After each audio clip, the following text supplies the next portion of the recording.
Afternoon, guys. Hope you're well. Same process as ever with Max on either side. The only difference is the embargo, which will be 10:30 on Sunday evening rather than this evening, with it being a Monday game. We'll start with Naz, please. Good afternoon, Pep. On Monday, you head to Brentford. What have you made of Brentford this season, and what challenges will your team face? Well, we know in the past how difficult it had been. Even when we won, always was tight, and we lost the 2 games we played last season. So we know the difficulty for the way they play, the standards that they have. They are clear, and they believe it, and they apply really well. So, but another game to face, now challenge for us, new challenge. And in terms of Thomas Frank, as a coach and his achievements to get Brentford into the Premier League and consistently keep them in the Premier League, what are your thoughts on him as a man and as what he's achieved down there? As you said, it's unbelievable. So the consistency, the club, how rely on him, and for many years, and everyone comes and know exactly what they have to do. When you have a manager for many years, everybody knows exactly what they have to do, and that helps a lot. In the beginning, it was more difficult, but yeah, they did really well. They have incredible strikers up front. Big compliment. I have a lot of admiration of him. And just finally from me, obviously Kevin De Bruyne, Erling Haaland are back. You've got a fully fit squad now. How important is that as we head into another busy period of fixtures in 3 competitions? Of course, it's really important. Everybody's fit, everybody's ready, so this is so important. Manu's back as well. So we have everyone for, as you say, the busy period is ahead of us with the Champions League around the corner and many games, so that is good to have everyone. Pep, you mentioned about Brentford strikers. Ivan Toney scored both goals in the match here just before the World Cup. How do you assess him, given he's only just come back from a long time? He's an exceptional player, not just with the long balls, with the keeping and the set pieces, with the penalties is a guarantee, with the free kicks, but for many things they can link with him. And he's an extraordinary player. So happy he's back, and hopefully that period is forgotten in him, in his life, and his family, and the exceptional players always are more than welcome in the Premier League. Is the game evolving a little bit again? Because we had a period where you had teams with no strikers, and they could score lots and lots of goals. But through people like Toney and Erling Haaland and maybe Solanke at Bournemouth, we've got bigger, like maybe more English-style number 9s where they win the ball in the air and use their strength. It's just evolution.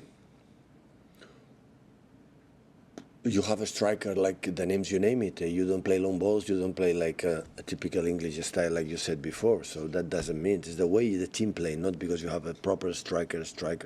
But the striker, when it's there, at drop 5 meters, we are playing a false 9. In this action, we are playing a false 9. It was all the time there. Always long ball from the keeper. Yeah, we're playing long balls. So you can do it in both sides. So, and I never regret, or I never had a big problem with the play with the typical striker. My first years in Barcelona, I always played with a striker. My first season in Bayern Munich, all my 3 years played with a striker. So always, I said many times, me as a manager, that the players, the club give it to me. I have to analyze the skills, the quality they have, and after that, I try to play and make them feel comfortable. So it's like that. So since last season, we play a typical striker, because even Julian, when played a striker, because Derley was injured, Julian plays as a striker.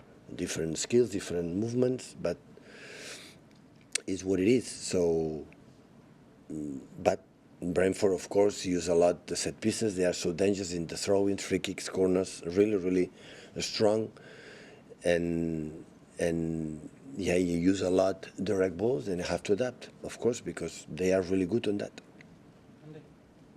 Yeah, hi, Pep. Obviously, it would have been great for Erling to get a run out the other night. Is he ready to start now, or is it like to be off the bench again? Yeah, he's ready. Everyone is ready right now, because they are not injured. As much as they are in the bench, they are ready.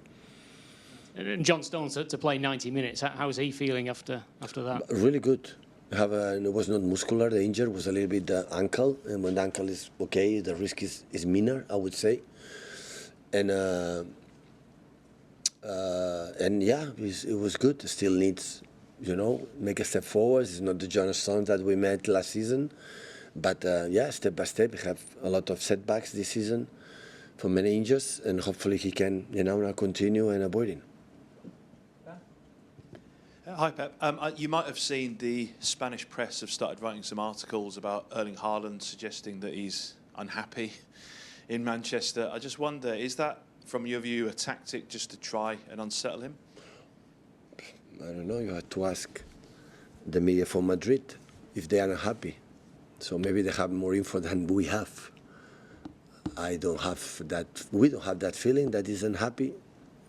It was because he could not play. It was a 2-month injured, but yeah, maybe the media from Spain, especially Madrid, they have more information than us. Can these stories ever unsettle a player, no matter how happy he is here in Manchester? We cannot say he didn't adapt quick, and he was not. He was not fine since arrive. So it's just the level he showed since the day one arrived. So we cannot control, you say or the people say. So important is he's happy, and when he's unhappy, he will take his decision. And just finally on Erling, obviously coming back into the team, you had to change your style a bit, didn't you, last year to get the best out of him, try and get the balls to him as much as possible. You've been without him for 2 months. That transition to getting him back in the team, do you have to I don't know if adapt something? I don't know. You see the game last game we played against Burnley. I don't know. You were in the stadium on TV, but played 25 minutes, and every transition, every pass, all the players look at him. So I know how important he is with us. So. We try, the strikers be happy, and especially him, and it will depend how we play. So if we play quite comfortable and good, he will get a lot of balls, and after that, this is what we wanna, and after that, he will do the rest. Set the embargo for 10th